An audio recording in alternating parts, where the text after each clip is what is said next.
Bienvenidos a EWTN Noticias. Qué alegría poder compartir la alegría que nadie nos puede quitar. El Señor verdaderamente ha resucitado. Soy Eddie Rodríguez Moreno. Yo soy Isabel Díaz Monsalve y junto con todo el equipo de EWTN Noticias hemos trabajado para llegar a sus hogares con la mejor información. Estos son los titulares. Tendremos un resumen de lo que se vivió en el Vaticano durante los días del Tríduo Pascual. Papa Francisco y el rabino jefe de Roma se envían saludos por Pascua. Vaticano publica indicaciones sobre la memoria de María, Madre de la Iglesia. Iniciamos el noticiero con un resumen de todo lo que se vivió en el Vaticano durante los días del Tríduo Pascual. Veamos. Durante el Jueves Santo, el Papa Francisco presidió la misa de la Última Cena en la cárcel romana de Regina Pacis, ubicada cerca al Vaticano. En la homilía, el pontífice hizo un llamado a servir a todos, incluso a quienes cometen el mal. Luego, el Santo Padre realizó el rito del lavatorio de pies. Este año, los hombres escogidos provenían de 7 países distintos, entre los que se encontraban 4 italianos, 2 filipinos, 2 marroquíes, un moldavo, un colombiano y un nigeriano. Del grupo, 8 eran católicos, 2 musulmanes, un ortodoxo y otro budista. Al día siguiente, Viernes Santo, el obispo de Roma presidió en la Basílica de San Pedro la celebración de la Pasión del Señor. El Santo Padre, vestido de púrpura, como recuerdo de la sangre de Cristo derramada en la cruz, se postró en el suelo, delante del altar, para orar durante unos minutos. El sábado 31 de marzo se llevó a cabo la Vigilia Pascual, en la cual el Papa Francisco invitó a romper con la rutina y tomar parte en el anuncio de vida, que es la resurrección. La celebración comenzó a las 8:30 de la noche, hora de Roma, y como siempre inició con el rito del lucernario y del fuego, que fue bendecido por el Papa. Con este último se prendió el cirio pascual que presidirá todas las celebraciones de este tiempo litúrgico. Posteriormente se cantó el pregón pascual y se dio paso a la liturgia de la palabra, en la que se proclamaron 7 lecturas con sus respectivos salmos responsoriales. Más adelante el Santo Padre bautizó a 8 catecúmenos. Al día siguiente, como cada domingo de Pascua, el pontífice presidió la misa ante miles de personas en la plaza de San Pedro, e improvisó una homilía en la que destacó que los anuncios de Dios son siempre sorpresas, y así, desde el inicio de la historia de la salvación, te sorprende. Posteriormente, desde el balcón central de la Basílica de San Pedro, el obispo de Roma impartió la bendición Urbi et Orbi. En su mensaje repasó algunos conflictos actuales que se encuentran activos en diversas partes del mundo. En ese sentido, pidió por el cese del conflicto en Siria, invocó la paz para Tierra Santa y pidió solucionar la situación en Venezuela. Muy bonito recordar pues todo lo que se vivió en la Semana Santa del Vaticano, ver las reflexiones del Papa Francisco y acompañarlo. Nosotros, en mi familia, lo hemos vivido pues de manera sencilla en la parroquia de por mi casa, con mi hija pequeña de 2 años, que a veces pues limita un poco el poder asistir a todo, pero ha sido muy bonito y el Señor también ha tocado la puerta a nuestros corazones en familia. ¿Cómo lo viviste tú, Eddie? Bueno, Isabel, yo tuve la oportunidad por primera vez en mi vida de poder pasar estos días de nuestra fe en un monasterio benedictino, en un ritmo de oración y silencio que me permitió apreciar muchísimo la gratitud que debe brotar de nuestro corazón a Dios por todo lo que ha hecho por nosotros en estos días. Seguimos con más información desde el Vaticano, donde el Papa Francisco animó a anunciar la resurrección con un antiguo saludo de los primeros cristianos. El pasado lunes 2 de abril, antes del rezo del Regina Coeli en la plaza de San Pedro del Vaticano, el Papa Francisco reflexionó sobre las palabras del ángel que se encontraba en el interior del sepulcro donde había estado Jesús y que les anunció a las mujeres que Cristo ha resucitado. Al respecto, el Santo Padre explicó que los evangelistas señalan que este primer anuncio fue realizado por este mensajero de Dios, ya que no bastaba con la palabra humana. Además, el pontífice agregó que se necesitaba a un ser superior para comunicar una realidad tan desconcertante, tan increíble, que tal vez ningún hombre se hubiera atrevido a pronunciarla. Asimismo, el Papa Francisco afirmó que tras este primer anuncio pascual, la comunidad de los discípulos comenzó a repetir verdaderamente el Señor ha resucitado, y por ello animó a todos a decir este saludo. Como se sabe, el lunes posterior al domingo de resurrección es conocido como el lunes del ángel, ya que precisamente fue un ángel quien anunció a las mujeres sobre la resurrección. En la misa crismal, que se celebró en el marco de la Semana Santa, el cardenal Carlos Osoro, arzobispo de Madrid, en España, animó a los sacerdotes a mantener la unidad con Cristo y así anunciarlo con una audacia cada día mayor. En el marco de la Semana Santa, el cardenal Carlos Osoro, arzobispo de Madrid, animó a los sacerdotes a salir juntos y unidos para ungir a todos los hombres en nombre del Señor. El purpurado hizo esta invitación en la misa crismal, en la que se consagró el Santo Crisma y se bendijeron los óleos que después serán utilizados en los sacramentos durante el año. Por otro lado, el cardenal Osoro recordó a sus presbíteros que la comunión que existe entre él y cada uno de ellos se da en el único y mismo sacerdocio y ministerio de Cristo. En consecuencia, el purpurado señaló que cada sacerdote debería entender la necesidad de apartarse de aquellas cosas que matan y dividen, como las ideologías que alejan la propia vida de la persona de Cristo y se oponen a la visión católica que abraza a todos, justos o pecadores. En esa línea enfatizó que todo presbítero debe entender su incardinación en una diócesis, no solamente como un acto jurídico, sino como una encarnación de su ministerio sacerdotal unido a un obispo, sucesor de los apóstoles en medio del pueblo. Finalmente, el cardenal Osoro cuestionó a aquellos sacerdotes que generan división y rupturas y que olvidan que han recibido la misma misión de Jesús, que busca la unidad, la comunión y que rompe con la muerte y hace alianza con la vida. El rabino jefe de Roma, Riccardo Di Segni, y el Papa Francisco se enviaron mutuamente saludos por Pascua, dejando patente la cordialidad y respeto que se profesa. El Papa Francisco y el rabino jefe de Roma, Riccardo Di Segni, se enviaron mutuamente felicitaciones y parabienes a propósito de la Pascua cristiana y la Pascua judía, la Pesaj, que este año se celebraron el mismo día. El rabino resaltó en su saludo la coincidencia en el día de celebración, algo que anima a la cercanía entre sus pueblos, y manifestó al Papa cordiales deseos de serenidad, alegría y paz. Por su parte, el pontífice en su mensaje pidió a Dios omnipotente que bendiga y acompañe el camino del amado pueblo judío y que conceda a ambas comunidades crecer unidas por la amistad y la fraternidad, de manera que puedan ser testimonio de paz y concordia ante el mundo. Finalmente, el Santo Padre se encomendó a las oraciones del rabino tal y como suele hacerlo con todos aquellos que se encuentran con él. Según se dio a conocer, ambas fiestas, que se calculan de acuerdo con el calendario lunar, se celebraron el mismo día desde la última cena de Jesucristo hasta el concilio de Nicea en el año 325, cuando empezaron a fijarse bajo criterios distintos, coincidiendo solo de manera eventual. Y continuamos con los saludos pascuales, ya que el patriarca copto ortodoxo también envió un saludo pascual al Papa Francisco. El Papa copto ortodoxo Tahuadro II envió un videomensaje al Papa Francisco por la celebración de Pascua. En su saludo destacó que la Pascua es la fiesta en la que nos alegramos porque Jesucristo ha resucitado y ha vencido la muerte, y después de derrotar la muerte, ha convertido la cruz en cruz de la vida y salvación para toda la humanidad. Asimismo, el patriarca ortodoxo expresó su deseo de que el Señor bendiga el servicio del Papa Francisco, así como su misión, su salud y le conceda una larga vida. Como se sabe, las iglesias ortodoxas que siguen el calendario juliano, a diferencia del gregoriano que se usa en la Iglesia católica, celebrarán la Pascua el 8 de abril. Por otro lado, el Papa Francisco visitó al Papa emérito Benedicto XVI para desearle una feliz Pascua. La Santa Sede informó que el Papa Francisco visitó al Papa emérito Benedicto XVI para transmitirle sus saludos por la Pascua. Como se sabe, desde su renuncia al pontificado en 2013, Benedicto XVI reside en el monasterio Mater Ecclesiae, Madre de la Iglesia, ubicado en una hermosa y apacible colina dentro de la Ciudad del Vaticano. El encuentro más reciente entre ambos pontífices se dio el pasado 21 de diciembre de 2017, cuando Francisco visitó a su predecesor para saludarlo por Navidad.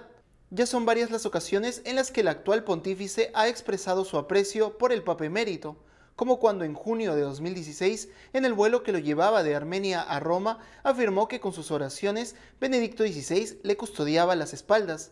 En esa misma ocasión, el Papa Francisco añadió que con cierta frecuencia iba a su encuentro o lo llamaba por teléfono. Asimismo, se refirió al Papa emérito como un abuelo sabio, al que se recurre porque está en casa. Por su parte, recientemente, a través de una carta, Benedicto XVI se pronunció sobre la notable formación teológica y filosófica de Francisco y aseguró que veía en él la continuidad de su pontificado. En estos días abundan motivos para saludarnos entre los cristianos y también poder saludarnos con las personas de la antigua alianza que celebran también las grandes obras de Dios en la primera Pascua que los libró de la esclavitud en Egipto. En otras noticias, el presidente del Pontificio Consejo para la Nueva Evangelización destacó el pontificado del Santo Padre, el cual se caracteriza por promover una iglesia en salida. En una entrevista concedida a Vatican News en el contexto de la reforma de la Curia Vaticana y los dicasterios vaticanos, Monseñor Rino Fisichella, presidente del Pontificio Consejo para la Nueva Evangelización, señaló que el objetivo principal de su dicasterio es promover la nueva evangelización sobre los frutos heredados del Jubileo de la Misericordia. En ese sentido, Monseñor Fisichella manifestó que el pontificado del Papa Francisco se fundamenta en la nueva evangelización. El pontificado del Papa Francisco se caracteriza por esta ansia de evangelización. Recordemos las muchas expresiones que el Papa realiza cotidianamente. Una iglesia en salida, una iglesia que es hospital de campaña. Esas expresiones no hacen otra cosa que llevarnos al corazón de su mensaje fundamental, que la iglesia vive para la evangelización y es voluntad de Jesús, y por lo tanto, la misión que Jesús confió a la Iglesia es la de evangelizar. En otro punto de la entrevista, el presidente del Pontificio Consejo para la Nueva Evangelización hizo un balance de la gestión de los santuarios confiados a su dicasterio por el Papa Francisco desde la primavera de 2017 y explicó que su organización se está reuniendo con diversas realidades vinculadas a los santuarios en diferentes lugares del mundo, con el objetivo de hacer que sean lugares especiales de evangelización. La Congregación para el Culto Divino de la Santa Sede publicó unas indicaciones sobre la celebración de la memoria de la Bienaventurada Virgen María, Madre de la Iglesia. A través de una nota, la Congregación para el Culto Divino de la Santa Sede dio algunas orientaciones sobre la memoria de la Bienaventurada Virgen María, Madre de la Iglesia, a celebrarse por primera vez este año, un día después del Domingo de Pentecostés. Con este comunicado, la Santa Sede sale al encuentro de los fieles y responde a la iniciativa del Papa Francisco, quien pensó oportuno instituir esta memoria con el propósito de incrementar el sentido materno de la Iglesia, así como acrecentar la piedad mariana. De igual manera, las indicaciones puestas en el documento pretenden dar luces a aquellas situaciones extraordinarias en las que no quede claro la conveniencia de celebrarla o no. Por ejemplo, hay parroquias en las que, según la costumbre por Pentecostés, el lunes o martes después de esta solemnidad, los fieles continúan celebrando la venida de la tercera persona de la Santísima Trinidad. En este caso, se podrá utilizar la misa del domingo de Pentecostés o celebrarse la misa votiva del Espíritu Santo. Por otro lado, de acuerdo con la normativa actual sobre las precedencias, la memoria bienaventurada de la Virgen María, Madre de la Iglesia, deberá prevalecer sobre toda otra misa votiva, salvo, por supuesto, mayor utilidad pastoral. Asimismo, cuando la memoria coincide con otra de carácter obligatorio como la de un santo, se debe preferir la memoria de la Virgen María, Madre de la Iglesia, con las lecturas indicadas que se consideren propias. Amigos, tenemos que hacer una pausa, pero al volver, cardenal venezolano deplora muerte de 68 personas en incendio en cárcel policial. La Iglesia Católica en Estados Unidos pide al gobierno acoger más refugiados. Ya regresamos con más información en EWTN Noticias.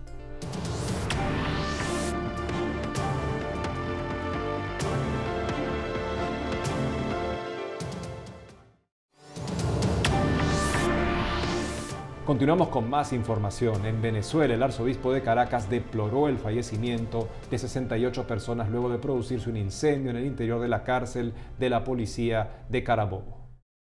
El pasado 28 de marzo, en la ciudad venezolana de Valencia, se produjo un motín al interior de la cárcel de la policía de Carabobo. De acuerdo a las autoridades, la revuelta de los reos habría provocado un incendio que acabó con la vida de 68 personas. Ante este lamentable suceso, el arzobispo de Caracas, cardenal Jorge Urosa Sabino, dijo a la prensa que se trata de una verdadera tragedia y deploró la muerte de más venezolanos. Por su parte, el fiscal general designado por la Asamblea Constituyente, Tarek William Saab, manifestó que según indagaciones preliminares, fallecieron 66 hombres y 2 mujeres que se encontraban en calidad de visitantes. Además, el fiscal aseguró que el Ministerio Público profundizará las investigaciones para esclarecer los hechos. Sin embargo, los familiares de los fallecidos negaron la versión oficial y aseguraron que las autoridades asesinaron a los reos. Cuando llegó aquí, la noticia más cruel, que los quemaron, los mataron, los asesinaron, porque ellos estaban encerrados en una celda bajo candado. Y ellos mismos no son locos para quemarse. Los quemaron, los mataron aquí como unos perros. Los mataron. Esa es la verdad. Los prisioneros se encontraban en celdas atestadas, por las cuales el fuego avanzó rápidamente, convirtiéndose en una de las peores catástrofes que involucra al sistema penitenciario de la nación. Todos los que estaban ahí difuntos estaban todos calcinados, pues quemados, no se podían reconocer. Se reconocían era por intermedio de fotos, cosas así que le enseñaban a uno, para poder reconocer los cadáveres que estaban ahí. Esta cifra de muertos supera a casi todos los eventos recientes de bajas masivas en cárceles venezolanas registradas, algo que de acuerdo al cardenal Urosa refleja el mal estado del sistema penitenciario en el país. Nos unimos en oración por las víctimas de este incendio y por los familiares de todos los fallecidos. En México, el arzobispo de Morelia manifestó que los criminales que se arrepienten de sus crímenes pueden recibir el perdón de la Iglesia. En conferencia de prensa, el arzobispo de Morelia, en México, Monseñor Carlos Garfías Merlos, afirmó que por más graves que sean los crímenes de un delincuente, si éste se arrepiente, puede recibir el perdón de la Iglesia. En ese sentido, reiteró que el llamado permanente de la Iglesia a las personas que cometen delitos y a todos aquellos que generan violencia e inseguridad es que se hagan conscientes del grave daño que hacen a las personas. Según se dio a conocer en un reciente listado de las 50 ciudades más violentas del mundo, en base a los homicidios registrados en 2017, el Consejo Ciudadano para la Seguridad Pública y la Justicia Penal, AC, registró a 12 ciudades mexicanas, entre ellas Los Cabos, Acapulco, Tijuana y La Paz. Frente a esta realidad, el arzobispo de Morelia señaló que la Iglesia tiene la esperanza de que los criminales se den cuenta del grave daño que cometen y les pide que se conviertan. Asimismo, el prelado destacó que todo aquel que busque el perdón y la reconciliación en la Iglesia Católica lo encontrará. Por otro lado, Monseñor Garfías Merlos alentó a los medios de comunicación a mantener un compromiso con la verdad y la justicia, evitando la transmisión de contenidos violentos que recurren al sensacionalismo sangriento, y agregó que si bien no se puede evitar que se genere miedo y desconfianza en la sociedad, se puede hacer todo lo posible para que no se afecte la convivencia social ni se dañe el tejido de la sociedad. Los obispos de Estados Unidos han mostrado su preocupación por la baja cantidad de refugiados que ha acogido el gobierno del país en lo que va del año fiscal. Es por esto que a través de una carta piden al Departamento de Estado que aumente la acogida de inmigrantes que llegan a Norteamérica.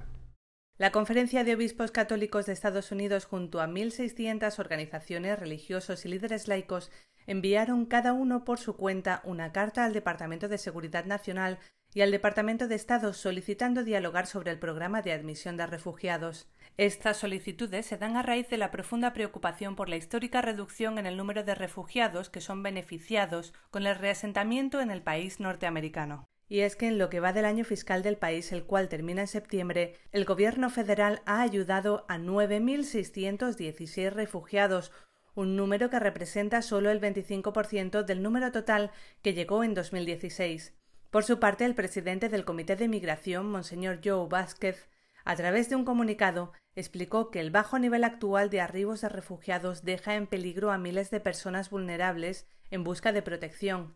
Asimismo, el prelado señaló que esta situación incluye a 87 cristianos iraníes y otras minorías religiosas perseguidas de Irán, a quienes recientemente se les negó la entrada a Estados Unidos. El obispo también recordó que durante 37 años los Estados Unidos han sido líderes mundiales en acogida y reasentamiento de refugiados y que la Iglesia Católica ha sido un socio comprometido con este trabajo. Finalmente, Monseñor Vázquez presentó 2 solicitudes, la primera para lograr un procesamiento transparente por el Departamento de Seguridad Nacional y así garantizar un mayor procesamiento de refugiados para el reasentamiento en 2018. Y la segunda petición fue hecha en referencia a la admisión de al menos 45.000 refugiados este año, con una determinación presidencial de 75.000 refugiados para el próximo año. Desde el año 2016, Italia recibe grupos de refugiados sirios, pero ahora, gracias a un esfuerzo ecuménico encabezado por la comunidad católica de San Egidio, lo hace de una manera más responsable y cuidadosa con aquellos que sufren en sus países de origen y que se ven obligados a abandonarlos para poder sobrevivir. Gracias a un esfuerzo que reúne a miembros de la comunidad católica de San Egidio, la Federación de Iglesias Evangélicas y la Iglesia valdense se estableció un corredor humanitario desde la ciudad de Beirut en el Líbano hasta la ciudad de Roma, permitiendo el paso de familias sirias que se encontraban en territorio libanés en calidad de refugiados. Estos han sido pobladores de las regiones de Alepo, Homs, Al-Raqqa, de los que un tercio son niños. De acuerdo al comunicado de prensa de la comunidad de San Egidio a propósito de la reciente llegada de unos 45 refugiados más, la sociedad civil italiana está demostrando que es posible un modelo alternativo para acoger e integrar a esos hombres y mujeres que de otro modo podrían convertirse en víctimas de los traficantes de seres humanos, quedar expuestos al desamparo o encontrar la muerte. Según se dio a conocer, la formación de estos corredores humanitarios es un proyecto totalmente autofinanciado y que ha venido priorizando a las familias con niños, mujeres solas, ancianos, enfermos y personas discapacitadas. Este esfuerzo se prolonga en el compromiso de las familias italianas que los acogen en distintas partes del país. En ese sentido, la comunidad de San Egidio agradece la solidaridad de muchos italianos en un momento en el que Europa está afectada por el fenómeno de la inmigración y donde repentinamente se alzan voces de protesta contra los inmigrantes. Finalmente, los organizadores también agradecen la participación del Estado italiano a través del Ministerio del Interior y el Ministerio de Asuntos Exteriores para enfrentar este fenómeno social. Con motivo de un referéndum sobre el aborto que se realizará en Irlanda el 25 de mayo, nuestros compañeros de EWTN en ese país vienen impulsando una campaña internacional para rezar por esta nación y la lucha contra el aborto. A continuación, escuchemos el mensaje del hermano franciscano Richard Hendrick, director guardián del monasterio de Ars en Donegal. Una de las cosas más interesantes que surge con frecuencia cuando hablamos del tema provida es la cuestión del lenguaje, en particular cuando se refiere a designar distintas etapas del desarrollo humano, entre otros. Hablamos del primer día de vida, hablamos del embrión, del feto, incluso del niño, del bebé, aunque son cosas distintas y no solo términos que se usan en la medicina para las etapas del desarrollo. Después de todo, cuando hablamos de tu historia o mi historia y nos referimos a nosotros mismos como infantes, niños, adolescentes, jóvenes, adultos, ambos somos conscientes de que estamos hablando de la misma persona, pero en distintas etapas de la vida. Como cristianos creemos que la vida humana emerge del amor y la compasión de Dios, como una continuación de nuestro ser persona, no una cosa diferente en una etapa distinta. Entonces, es muy importante cuando lidiamos con este tema que reconozcamos que cuando hablamos del feto o del embrión, en realidad estamos hablando de una etapa en el camino de la historia humana. No es una cosa diferente en un momento distinto. Irlanda necesita nuestras oraciones y todos tenemos una gran deuda para Irlanda, aunque a primera vista nos pueda sorprender esa afirmación, es que los monjes irlandeses recristianizaron gran parte de Europa después de los siglos oscuros en los que los bárbaros arrasaban con todo y también pusieron los fundamentos de la iglesia en los Estados Unidos que ha hecho un mar de bien también en otros países. Irlanda se merece nuestras oraciones en este momento crucial. Todo lo bueno y todo lo justo que se puede hacer para defender estas vidas en el vientre materno en Irlanda se debe hacer. Así que pidamos la intercesión de San Patricio, el santo patrono de esa nación. Por otro lado, desde el Santo Sepulcro en Jerusalén, el custodio de Tierra Santa, Padre Francesco Patton, enviò un saludo pasquale al mondo. Il grembo di Maria è stato il luogo fisico attraverso il quale Dio è entrato nel tempo con l'incarnazione del suo Figlio per condividere la nostra esistenza umana. Anche questo luogo, il Santo Sepolcro, è come un grembo nel quale la nostra umanità ha cominciato a vivere in Dio a partire dall'istante in cui Gesù, il Figlio di Dio incarnato, è risorto. Questo è il motivo per cui questa tomba vuota è così importante per noi ed è al fondamento della nostra fede e della nostra speranza. Dopo che qui Gesù è risorto, sappiamo con certezza che la morte è vinta. Sappiamo che la morte non ha più l'ultima parola sulla nostra vita e sulla vita delle persone che amiamo. Sappiamo che c'è qualcuno che è più forte della stessa morte. Da questo luogo così speciale desidero far giungere a ciascuna e a ciascuno di voi gli auguri di Pasqua da parte dei frati della Custodia di Terrasanta. Sia che viviamo a pochi passi o ci troviamo a migliaia di chilometri da questo luogo santo, il giorno di Pasqua siamo tutti qui in questa tomba vuota. E qui deponiamo tutto ciò che nella nostra vita ci parla di morte. Qui impariamo a riconoscere i segni di risurrezione che Gesù ci fa intravedere. Qui impariamo a credere che presi per mano da Gesù risorto, anche noi possiamo vivere in Dio. Buona Pasqua a ciascuna e a ciascuno di voi y a vostre familias.